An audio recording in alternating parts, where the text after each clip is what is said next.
Binigyang buhay ni Master Ozone Eno ang isang matang na espiritong tagapagtanggol. Siya si Zenki.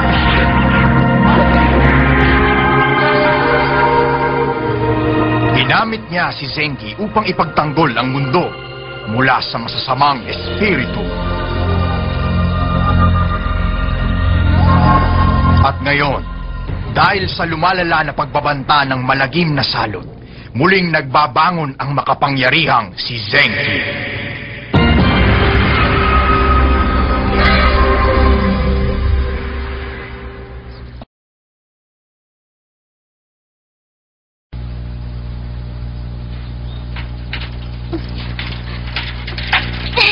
Kung bakit naman kasi ganito ang daan dito?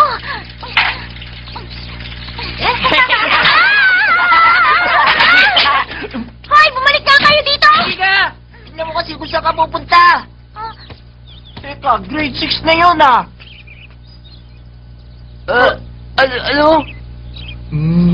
Weirdo ang batang yun! Tayo na! Ano kung grade 6 ka? Kasalanan mo naman ang lahat! Wala ka sa sarili mo! Grabe naman ang mga batang yon, ang sasalbahe. Nasaktan ka ba? Sandali lang! Teka!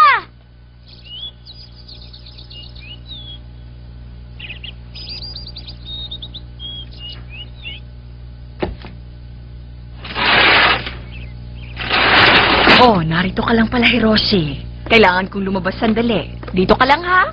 Lagi mong isarado ang pinto. Mami, alam niyo po na sa amin kanina? Inihanda ko na ang snack mo. Sa dating lugar. Sorry, anak. Kailangan kong umalis.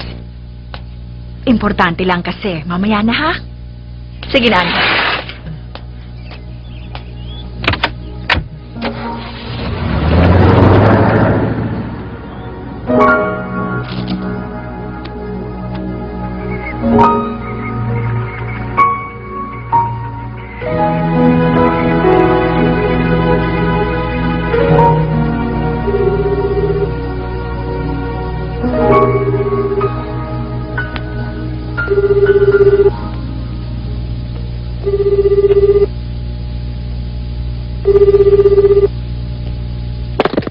Hello? May sasabihin ako sa'yo. Gusto mo bang marinig? Ano sinabi mo? Ang sasabihin ko sa'yo ay tungkol sa kakaibang creature na nandito sa mundo. Teka, sino ka ba? Ako? Nagmula pa ako sa kalawakan. Busy ako ngayon, sa ibang mulala kwento yan. Sige na.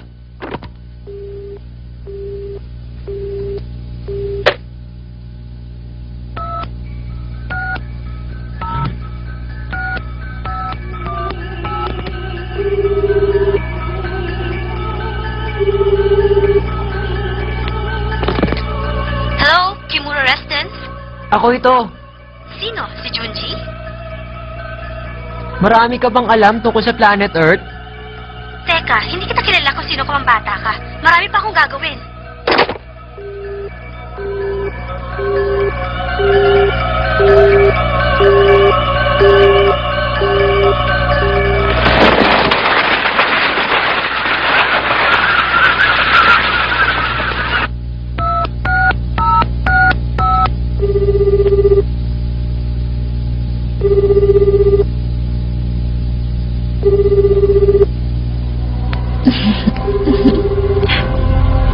hinihintay ko.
Ay naku, ano pa naman ang nangyari dito sa bahay? Hiroshi? Bakit patay pa rin ang ilaw? Ano bang nangyari dito sa bahay? Oh.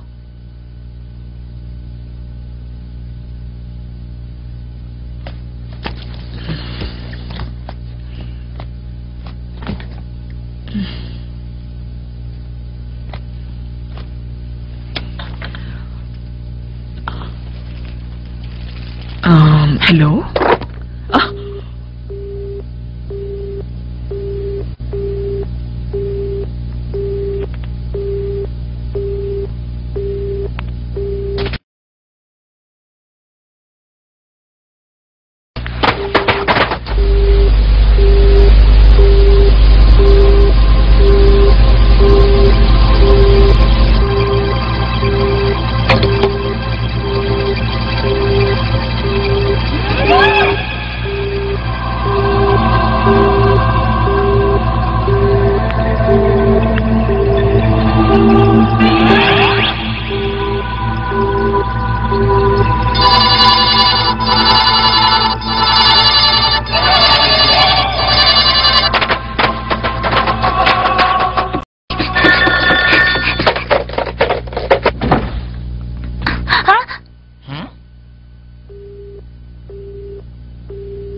Ngayon lang may tumawag tapos binaba mo pa.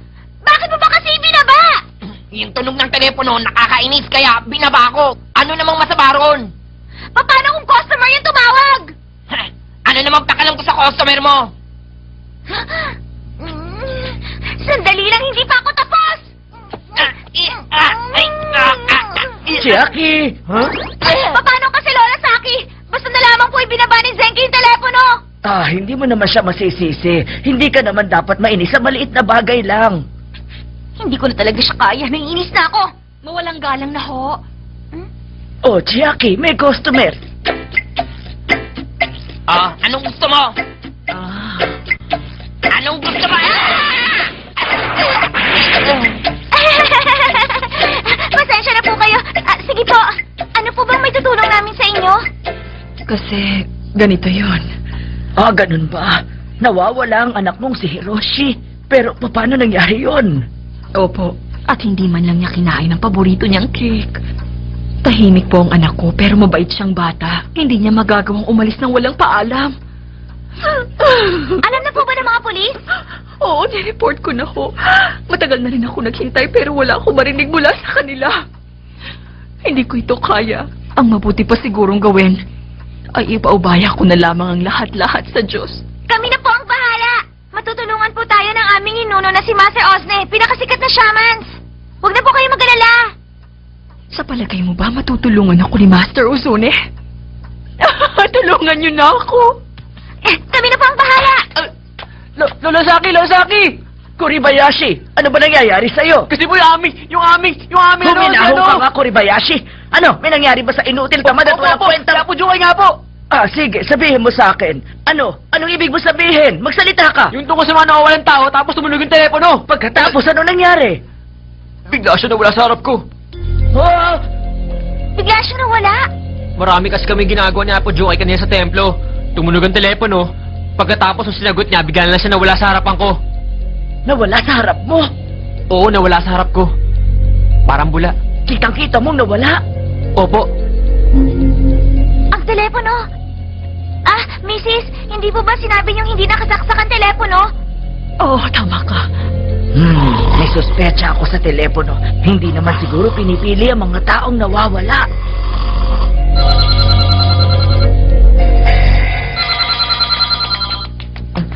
Huh? Telepono? Oo nga.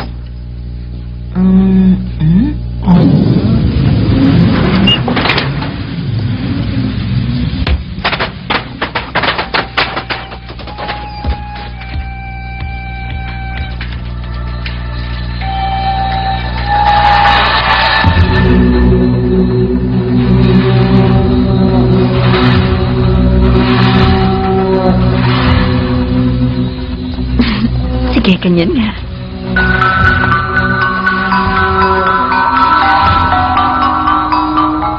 Simulan mong ubusin ang mga tao sa bayan ninyo. Ito na ang oras mo para makipaghiganti.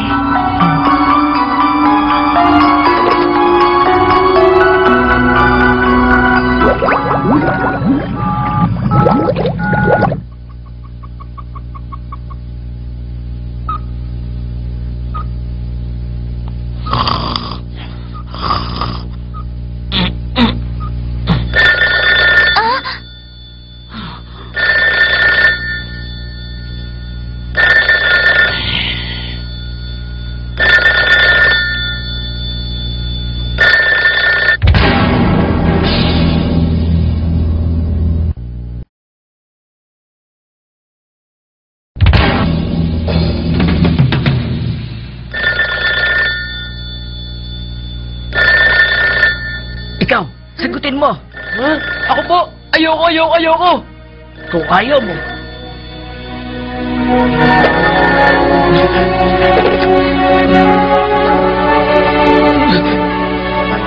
Norasaki! Hunghang! Hindi kami noodle service delivery! Pero baka yun na yun. Ah, kinabahan ako doon ah. Eh? Baka yan na yun. Tama ka na nga. Hello? Ah, si Hiroshi ba ito? Ikaw nga! Hindi ba Hiroshi? Ikaw yan? Nasaan ka? Nandito ang mami mo. Masyado na nag-aalala ang mami mo para sa'yo. Hiroshi, ito ang mami. O ano? Hiroshi, narinig mo ba ang mami mo? Huwag ka na mag-alala. Akin na yan! Ano ka ba, Zenki? Hoy, makinig ka! Ako ang Zenki, kausapin ano niyo ka ngayon! ba? Huwag ka nang magtago, magpakita ka! Akin na nga yan, Zenki. Ayoko nga! May naamoy ako galing sa linya ng telepono na mo ba? Ano? Amoy? May naamoy ka? Oo.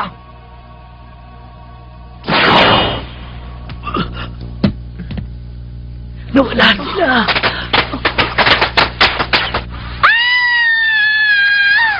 Ay, naku! Zenki, nasa na tayo? Tumigil ka! Parang hinihila ako ng bininang kadiliman. Ano? Binhirang kadiliman? Talaga? Malalaman natin. Ang dalawang ito. Tila may nakuha tayong mga taong hindi naman natin kailangan. Hiroshi, narinig mo ba ang sinabi ko? Inuutusan kitang tanggalin ang dalawang ito.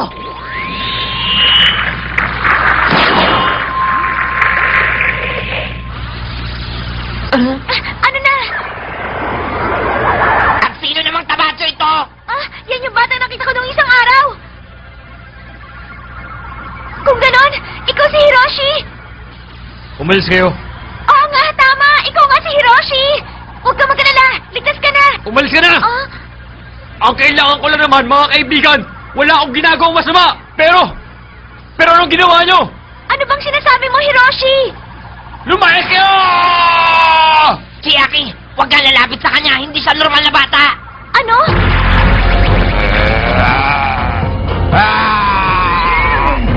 Eto na, nasapian siya ng bininang kadiliman.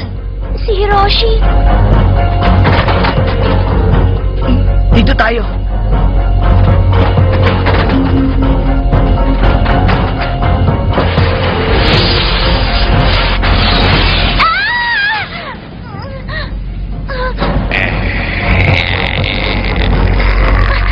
Isang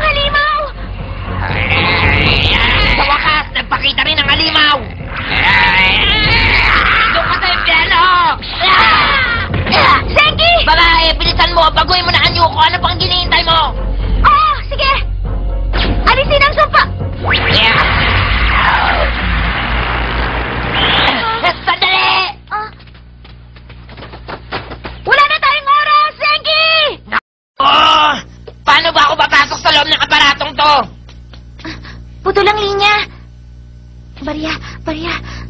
Kailangan kong barya. Paano yan? Naiwan ko yung wallet ko. Ano nang gagawin natin ngayon, Zenki? Ano ba? Kailangan pa ba ng pera? Chiaki! Gamitin mo to! Lola Saki! Bilisan mo!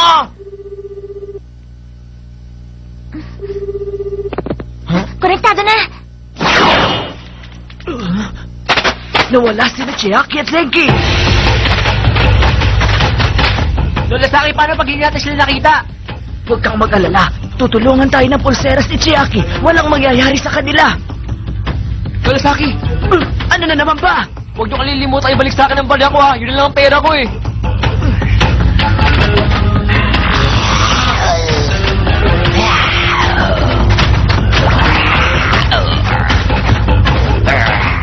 Babae! Palitan mo na ang anyo ko! Heto na! Tanggalin ang sumpa kay Zenki! Tatanggalin ka ng lihim na espada! Sumpa! Dakilang Majula! Palayain mo ang alagad na si Zenki!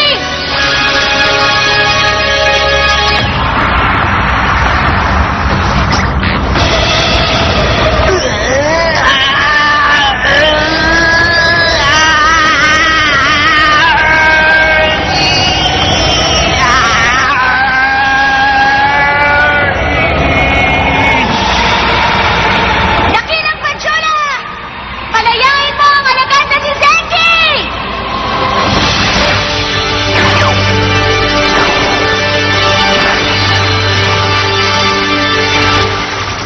Ako, si Zenki, ang tagapagtanggol! Hindi kayo makakatakas! Ha!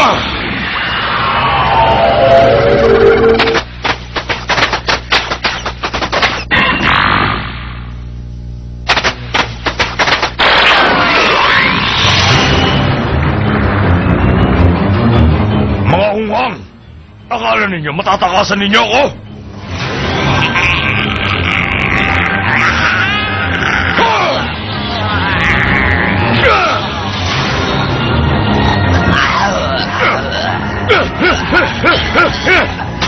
Anak ng pangil! May asungot na naman! Dali lang. Makaalis na nga!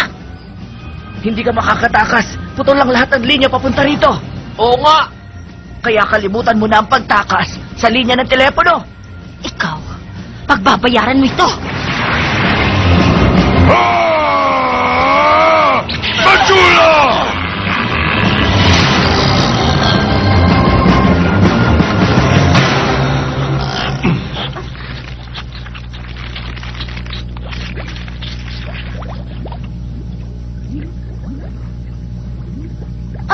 Si Hiroshi! Ako, masama ang ginawa ko. Huwag kang mag-alala. Wala na ang halimaw. Ligtas ka na. Pero, Okay lang. Sigurado akong maiintindihan ka nila. Kaya huwag ka na mag-alala. nakapagpasya na ako. Gagawin ko ang lahat na makakaya ko para maging kaibigan ng lahat. Oo. Gagawin natin lahat. Salamat. Salamat sa'yo.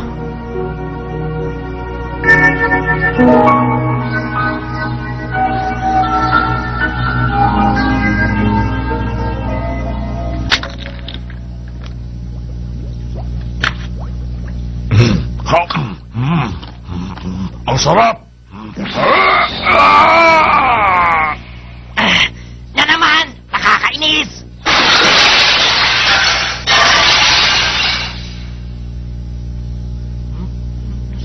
Apo Jukay!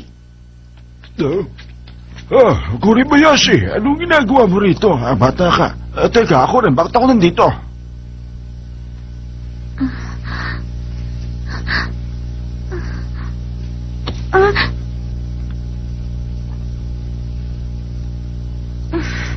Hiroshi.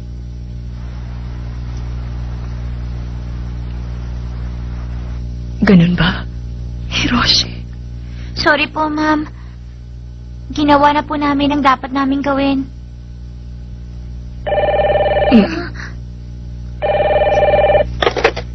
Hello? Hiroshi?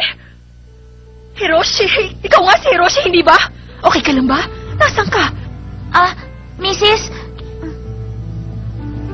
Mukhang masaya ka. Ngayon ko lang narinig na masaya ang tinig mo. Mahal kita, anak.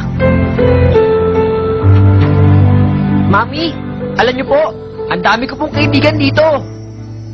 Opo, pag ginagamit ko nga po ang telepono, nakakausap ko po lahat ng tao sa buong mundo.